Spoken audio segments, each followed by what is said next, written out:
J'ai fait un rêve en marchant dans les chantiers navals désertés.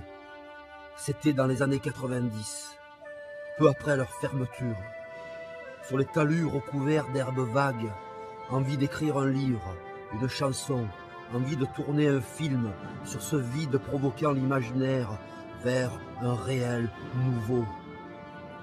Échappé au souffle d'une mémoire encore chaude, celle des ouvriers en action, édifiant dans le boucan des navires au ciel.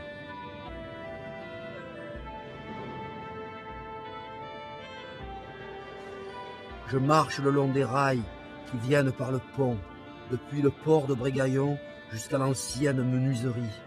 Les trains de marchandises emmènent le public jusqu'à l'intérieur du site, transformé en parc attractif du spectacle vivant. Des centaines de visiteurs par semaine affluent entre la place de la Comédie et la rue des Rôles.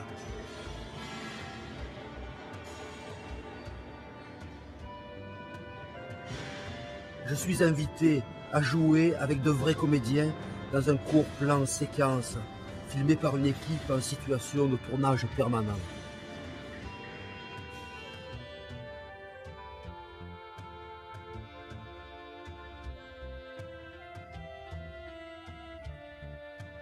Levez la tête au pied de la cathédrale, le plus vaste des 5 hangars reconvertis en musée forum, boulodrome, atelier d'artistes, salle de spectacle de 1000 places, 3 salles de cinéma et un faux grand hall de gare qui renseigne sur les horaires des divers spectacles et animations.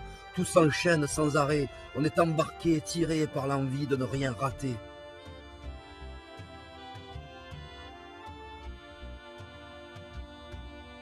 J'ai fait un rêve.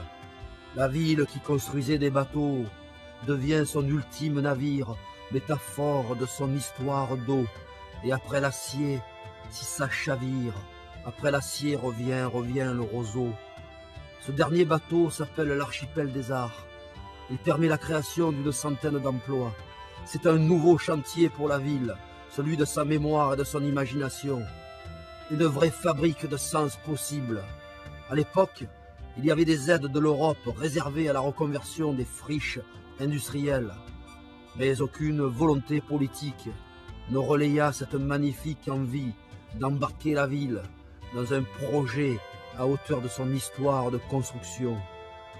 On aurait pu reconvertir un grand dommage en 1000 bravos, et pour longtemps.